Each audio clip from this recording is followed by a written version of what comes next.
Okay, so I do actually remember how to do it. I've been a machine knitter and crocheter for about 7 years now, and I think everyone would probably expect that I would also know how to hand knit, and of course that was not the case until recently.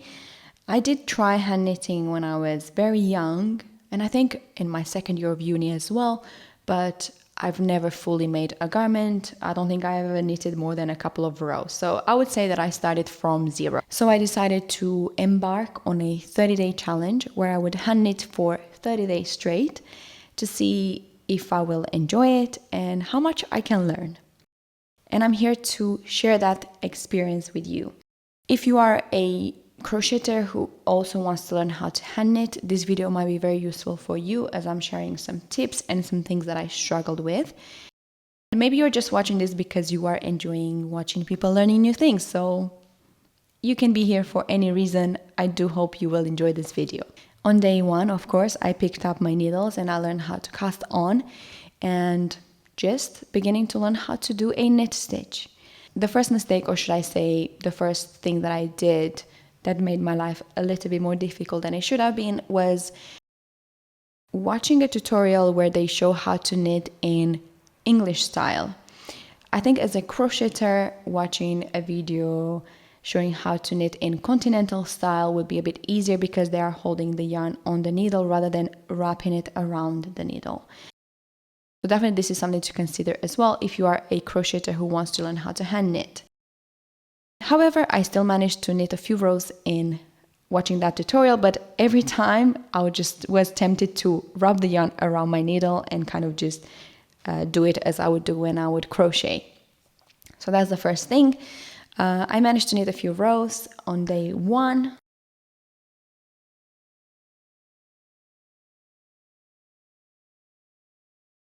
What a better way to keep myself accountable than sharing on my Instagram that I'm doing this challenge. And that was great actually because I received a lot of feedback and a lot of advice from more experienced hand knitters. I think the first piece of advice was to switch those really long needles to either shorter needles or circular needles. And then on day two, I already switched to circular needles and my life was way, way easier after that. After speaking to one of my friends who is a hand knitter for a very long time, she said that she uses circular needles all the time, not only when she knits in circular. Also, one of my friends sent me a video showing how to do purl stitch, which I found the most complicated at the beginning, of course. I think this is a very shared experience amongst knitters. Purl is more difficult than knit stitch. And she sent me a video showing me how to do it very slowly. And I think I watched that video about 50 times until I finally wrapped my head around how to do a purl stitch. So thank you, Marina, for that video. She also knits in the exact same way like I do, holding her yarn on her finger. So that was absolutely fantastic.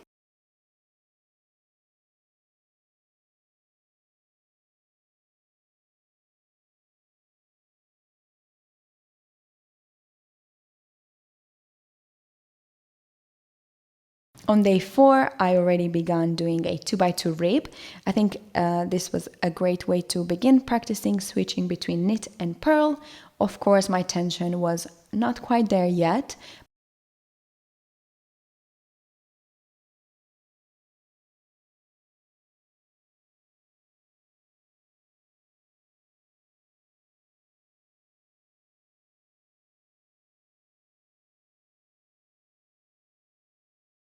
Here I completely forgot that I was actually recording and I have a 20-minute video of my cat just cleaning herself. So that's cute.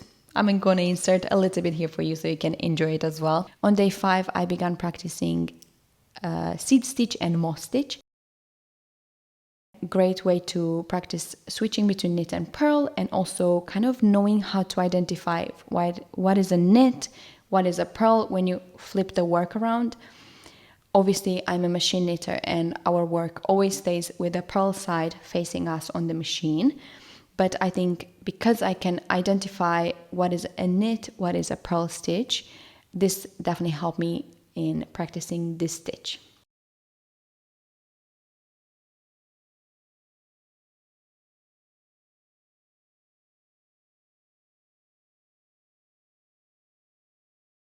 From day 7 to day 10, I practiced knitting 2 together, so creating different eyelets. These are just 2 patterns that I kind of made up. I didn't follow any charts for this. I definitely found it difficult knitting 2 together. First of all, my tension was way too tight and I could barely go with the needle and catch the 2 stitches. And then I found it very difficult to basically knit the 2 together. So you can see here how I'm kind of using my finger and pulling the yarn a little bit, and that helped me a lot. With practice, of course, I managed to adjust my tension to make it a little bit looser so I can knit 2 together easier. I definitely need to practice more.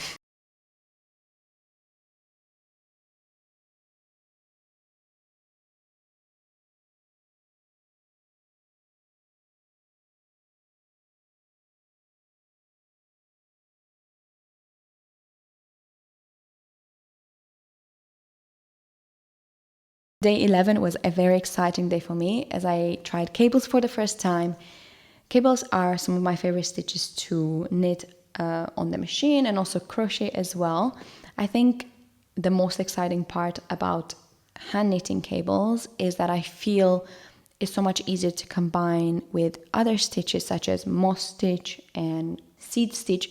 So basically adding other textures within the cables, which could be much more difficult on the machine from my experience, as it's quite difficult to create cables and transfer stitches between beds. If you are a machine knitter, you know what I'm saying.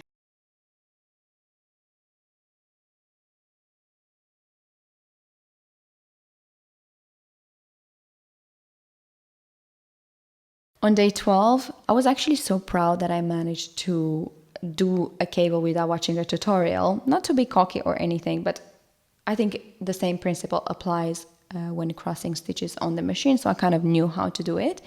But I realized that you can actually use the cable needle to then knit the stitches afterwards. You don't have to transfer them back on the needle. So that was a learning curve. On day 13, I continued practicing cables, just twisting cables in different directions and also following a chart. I think the fact that I can already read a machine knitting chart, which it's very similar to a hand knitting chart, that definitely helped me a lot. I have this book which has so many cable stitches. I cannot wait to practice more and do different cables.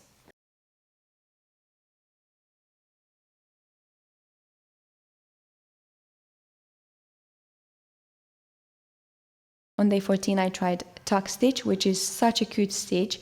I really love the texture you can achieve.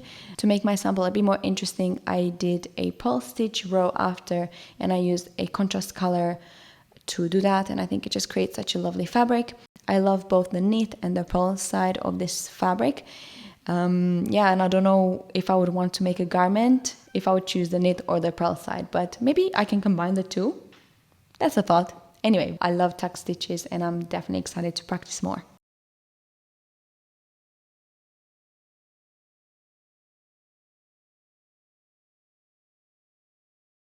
On day 15, I tried a corrugated rib, I think it's called, where you have knit and purl stitches in 2 different colors. I didn't really enjoy knitting this stitch because my yarns were getting tangled all the time and that was not very fun.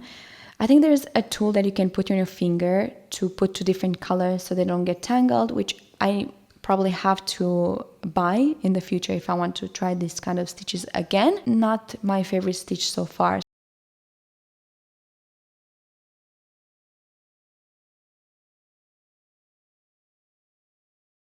On day 16 and 17, I tried fan and feather stitch. I love this stitch so much.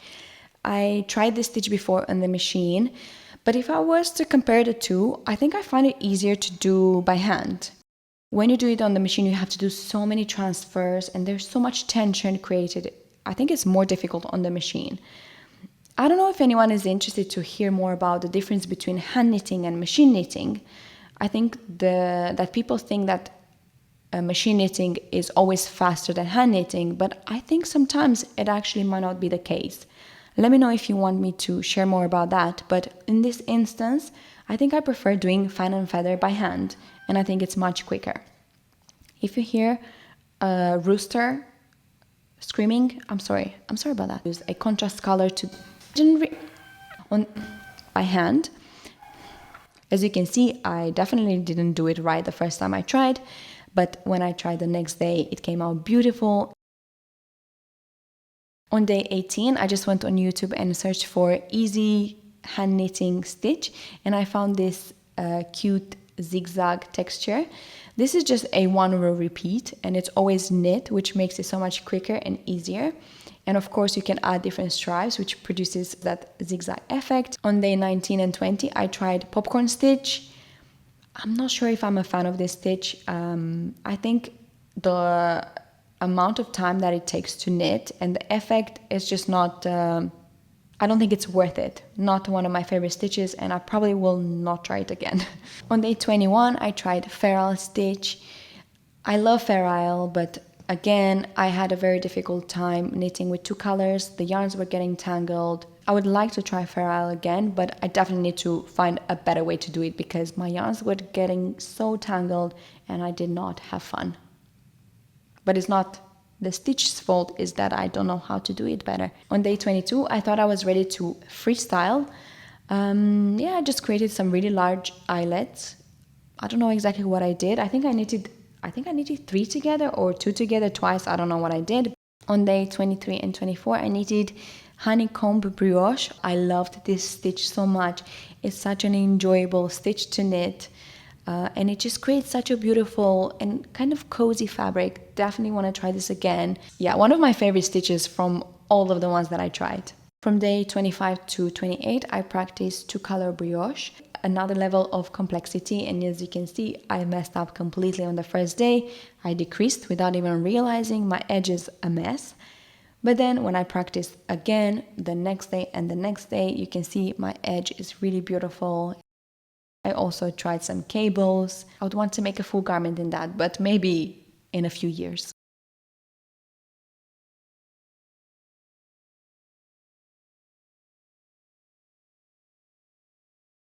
On day 29, I tried intarsia and herringbone stitch. You can see here that I tried to be cheeky and do them at the same time. But of course, the difference between stockinette stitch and herringbone, the fabrics are so different, and it was just pulling and it was just a complete mess. So then I just went back to knitting intarsia in stockinette, and then I did 2 rows of herringbone stitch, which is such a beautiful stitch, and I would love to see that in a rib detail. I finished this 30-day challenge with one of the most beautiful stitches, which is daisy stitch. I also did the stripes in that stitch, and it's just such a beautiful texture. I really love this stitch. And yeah, wow, what a journey this has been. And that is it. This is my hand knitting learning journey. All I can say is that I loved it. I definitely want to continue learning more stitches and practice more hand knitting. I think I would want to recommend this way of learning things, doing them for 30 days straight. And just, I really enjoyed practicing all these different stitches and kind of learn what I can do and all the possibilities. If I could advise anyone to learn how to hand knit, definitely do it this way. Make sure to subscribe, as I want to try different things and different crafts. Thank you so much for watching. I'll see you next time. Bye bye.